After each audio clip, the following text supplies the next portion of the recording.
Praise the lord. Good morning. ప్రభువైన యేసుక్రీస్తు శుభనామంలో మీ అందరికీ వందనములు. చిన్న ప్రార్థనతో ఈరోజు దేవుని వాగ్దానాన్ని స్వతంత్రించుకుందామా? పరిశుద్ధుడైన మా తండ్రి, ఉదయకాల సమయంలో మేము సజీవ లెక్కలో ఉన్నామంటే అది కేవలం నీ దయ తండ్రి, కేవలం నీ కృప మాత్రమే. నిన్ను స్తుతిస్తూ ఉన్నాం ప్రవ్వా.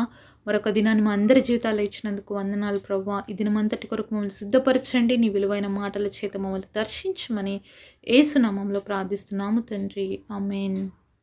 ఈరోజు దేవుని వాగ్దానము కీర్తనల గ్రంథము 66వ అధ్యాయము 12వ వచనము. నరులు మా నెత్తి మీద ఎక్కునట్లు చేసితివి, మేము నిప్పులలో నీళ్ళలోనూ పడితిమి, అయినను నీవు సమృద్ధి గల చోటికి మమ్మల్ని రప్పించి ఉన్నావు. Psalms chapter 66 verse 12. Thou hast caused men to ride over our heads. We went through fire and through water, but thou broughtest us out into a wealthy place. దేవుడిచ్చినటువంటి అద్భుతమైన మాట మనందరి జీవితంలో నెరవేర్చబడను గాక. ఆమేన్. ఈరోజు ఎంతమంది సమృద్ధికరమైనటువంటి పరిస్థితుల్లోకి వెళ్ళాలని ఆశపడుతున్నారండి? మరి సమృద్ధి అంటే అందరికీ ఇష్టమే కదా అండి. ఎవరికైనా లేమిలో ఉండడం ఇష్టమా? ఎవరికైనా ఏమీ లేకుండా ఉండే స్థితిలో ఉండడం ఇష్టమా? ఎవరికి ఇష్టం ఉండదు. అందరికీ కూడా సమృద్ధిగా అన్నీ కలిగి ఉండడం అనేది చాలా ఇష్టం కదా. అయితే నువ్వు సమృద్ధి గల చోటికి మమ్మల్ని రప్పించి ఉన్నావు అనే మాటలకి ముందుగా కొన్ని మాటలు చూస్తే మరి అర్థమవుతుంది. సమృద్ధిలోకి ప్రవేశించాలి అంటే దానికంటే ముందు జరిగే పరిస్థితి ఏంటి అంటే, నరులు మా నెత్తి మీద ఎక్కునట్లు చేసితివి, మేము నిప్పులలోనూ నీళ్ళల్లోనూ పడితిమి. ఎంతమందికి ఈ అనుభవం ఉందండి? ఏ అనుభవము అంటే నిప్పులలో పడి అలాగే నీళ్ళల్లో పడి లేసేటువంటి అనుభవాలు.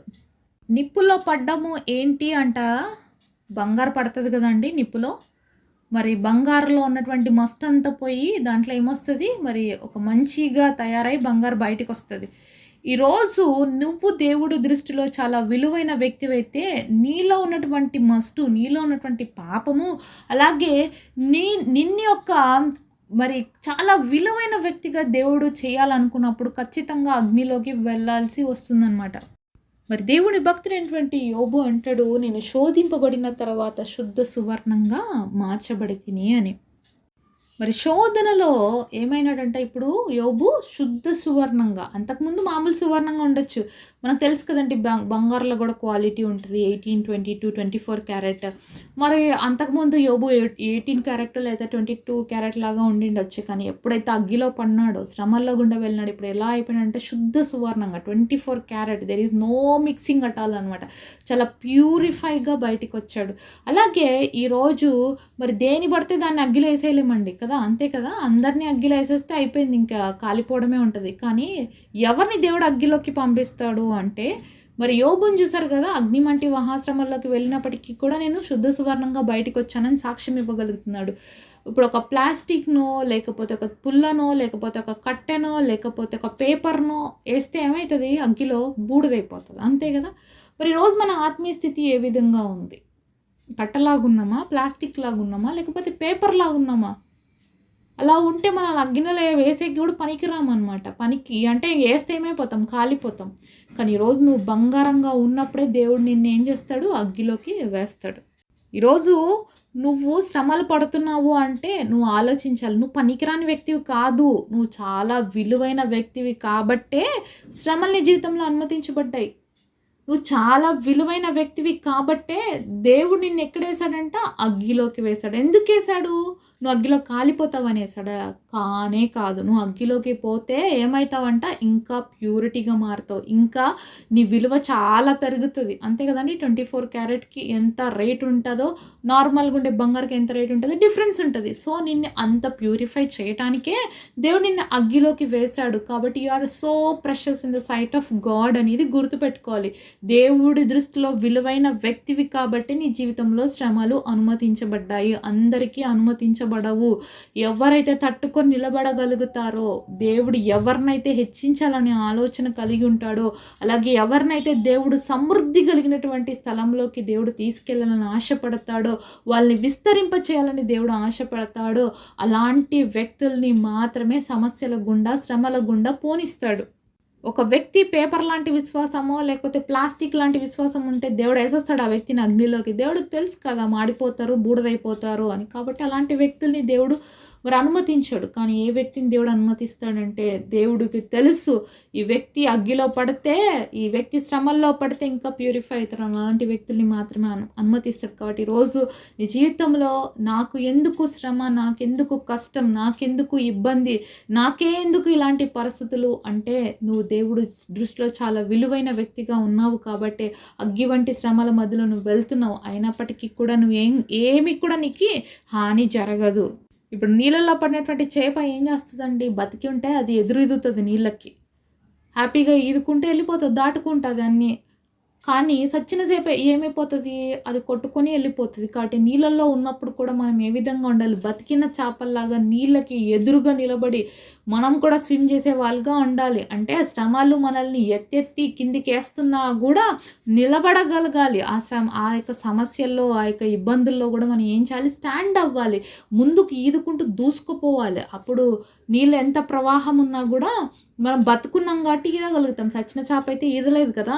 కాబట్టి మన ఆత్మీయ పోరాటం అనేది ప్రతిరోజు కూడా చాలా డిఫరెంట్గా ఉంటుందండి. మరి యేసు ప్రభుని నమ్ముకున్న తర్వాత ఒక విశ్వాసి జీవితంలో ప్రతిరోజు పోరాటమే. ఇది ఏమి చాలా ఈజీ అయిన వే అయితే అస్సలు కాదండి. ప్రతిరోజు చచ్చిపోతూ బ్రతకాలన్నమాట.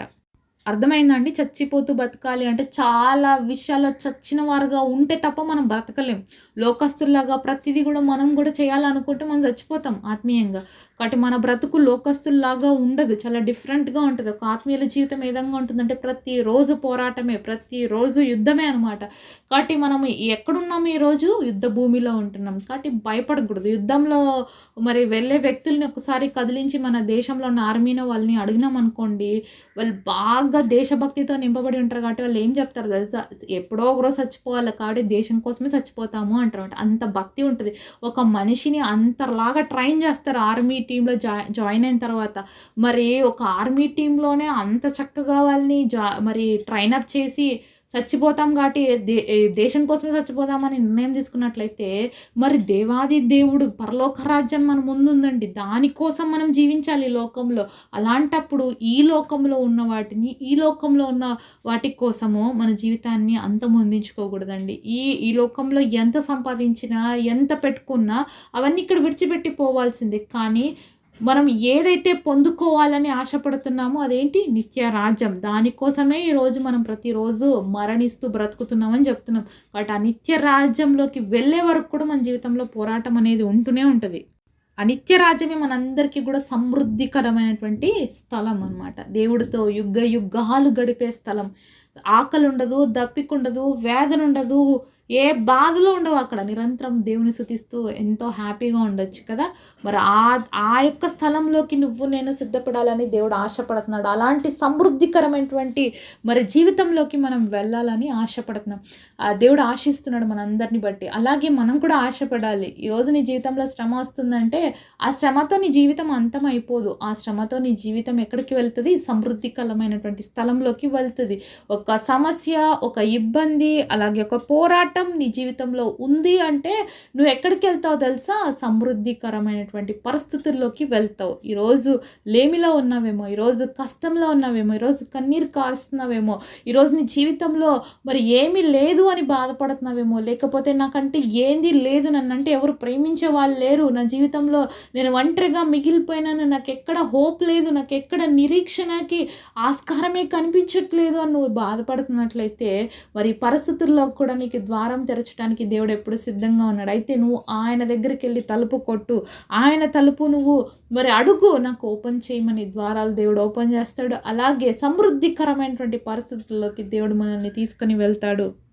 శ్రమలు చూసి కృంగిపోవద్దు, శ్రమలు చూసి నిరాశపడద్దు. దేవుడి దృష్టిలో నువ్వు చాలా విలువైన వ్యక్తి అనేది విషయాన్ని మాత్రం ఎప్పుడు గుర్తుపెట్టుకో.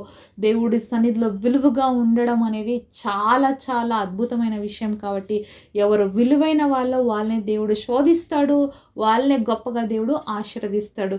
నేను విలువలేని వ్యక్తిగా ఉన్నాను, ఈరోజు నువ్వు బాధపడుతున్నావు, కానీ దేవుడి దృష్టిలో నువ్వు చాలా విలువైన వ్యక్తిగా ఉన్నావు. అలాగే ఇంకా ఎవరైతే మనం ఆత్మీయ జీవితంలో ఇంకా చాలా మరి ఎలా బలిష్ఠులుగా ఉండాల్సిన స్థితిలో కూడా ఇంకా పాలు తాగుతున్న స్థితిలో ఉన్నట్లయితే దయచేసి ఈరోజు మన ఆత్మీయ స్థితిని పరీక్షించుకుందాం. దేవుడి సన్నిధిలో బలమైన వారుగా ఉండడానికి దేవుడి సహాయం అడుగుదాము. ఆత్మీయంగా బలపరచబడదాము. అలాగే దేవుడి చేర్చేటువంటి ఆ సమృద్ధికరమైనటువంటి జీవితంలోకి ప్రవేశిద్దామంటే కృప దేవుడు మనందరికీ దయచేయునుగాక. పరిశుద్ధులైన తండ్రి, మీరు మాతో మాట్లాడిన ప్రతి మాట కొరకు మీకు వందనాలు. విన్న ప్రతి మాట మన జీవితంలో కార్యం జరిగించే విధంగా చేయి తండ్రి. సమృద్ధి కలిగినటువంటి స్థలాల్లోకి మమ్మల్ని నడిపించండి ప్రభా. ఆత్మీయ సమృద్ధిలోకి మమ్మల్ని నడిపించండి. నిత్యరాజ్య సమృద్ధిలోకి మా అందరినీ నడిపించండి. ఎవరైతే పోరాటంలో ఉన్నారో తండ్రి, విజయాన్ని ఇవ్వండి. మా అందరి జీవితాలని కొరకు స్థిరపరిచి బలపరచమని యేసు నామంలో ప్రార్థిస్తున్నాము తండ్రి. ఆమేన్.